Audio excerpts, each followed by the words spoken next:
from cooking around again, and today we're going to make a tuna potato salad. With this salad you can use it as a side dish, but the way I normally use it is I use it as a main dish for lunch. So my girlfriend is coming. She is a vegetarian, but she does eat fish, so I'm very happy with that. Not that vegetarians don't eat fish, but my particular one will eat fish and eggs, but she will not eat any meat, which whatever she likes is fine with me. The world is free to do with whatever you want. So I opened up a can of tuna and I basically just took a little bit or half of the oil that was inside, and I just broke it up very slightly like this without mashing it up. You can get tuna, of course, in water if you want it lighter. I like it in oil. So I left half of the oil in there because I want the flavors of the fish to go into the potatoes. And now let's get started. And here we have our potatoes boiling. I have about 6 of them, and I like to keep the shells on them because they're more nutritious this way. So as soon as I can take my fork and stab it halfway into the potato and I see that it's tender, I'm going to take it out, cool it down, and then I'm going to take off the skin and I'm going to cube it for the salad. As you can see, I have the eggs in here. Don't let anybody say anything. There's only one pot to wash and it works. So if nobody likes it, you don't have to do it. As soon as the water started boiling, I timed my eggs here for 10 minutes, and I will take those out and I will cut them up. So I will be back to show you the rest as soon as this process is finished. And we're back. Now we have the frying pan on medium high. I add just about 2 tablespoons of oil, and now we take half a cup of roughly chopped onions. We put that in, and we mix that all around.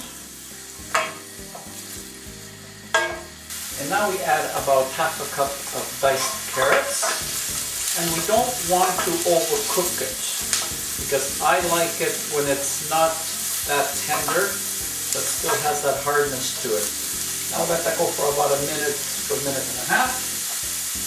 And now we add about 1 teaspoon of tomato paste.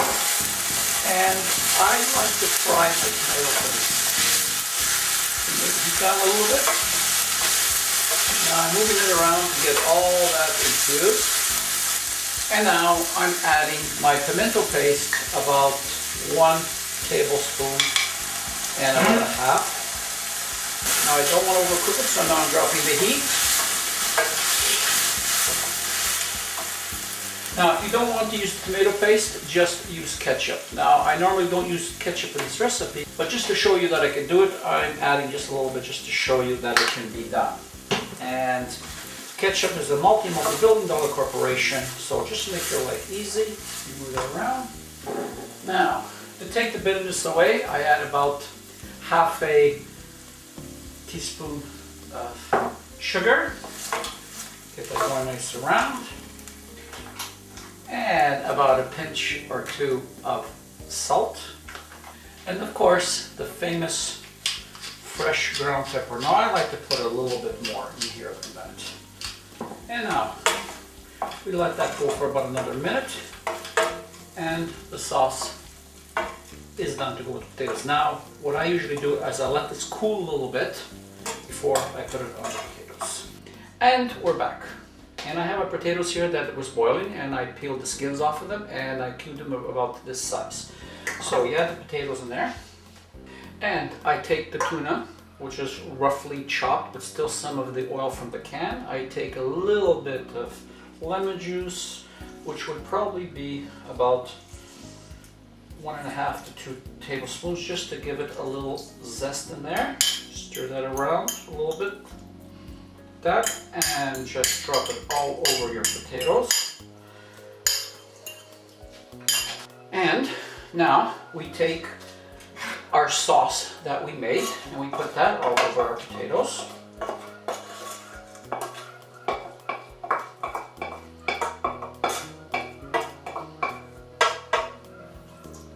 And we just add a little pinch of salt, not too much because we already added it. And we give it a little stir. Now we stir it very gently. We don't want to turn it into a mash. And we stir that all the way around. And now we take some olive oil, some extra virgin olive oil. I like using the best olive oil money can buy. That's important for me.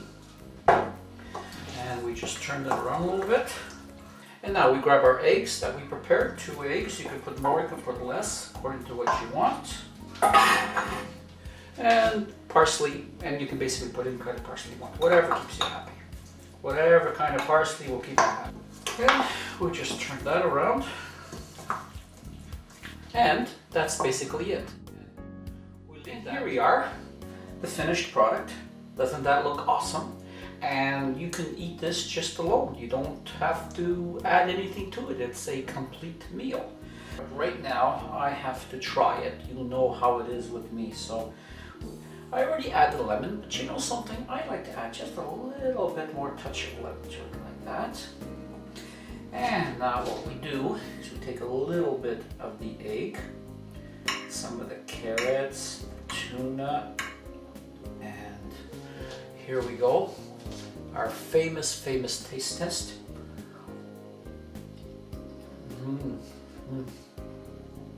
You know something? I know I do this all the time and I say but you know it is absolutely and I have to try it one more time. Just a taste of the carrots and the tuna and the potatoes and the eggs. Just look at that. Look how nice that looks, huh? Can you imagine how that tastes? And it's seasoned just perfect. Oh, sorry, I can't talk with my mouth full, but I want to tell you that is one beautiful, beautiful dish. I really hope that you will try this. It's very simple, very fast, and very economical to do too. Just potato, can of tuna, and eggs, and little things here and there. So, again, thank you very much for spending the time with me. I really appreciate it. Please do not forget to subscribe me. And remember what I always say. Good wine, good food, and good friends makes a happy life. But I'm not drinking wine now because I don't drink till after 3 o'clock in the afternoon. So, thank you very much. Hope you try this and see you again on my next cooking series.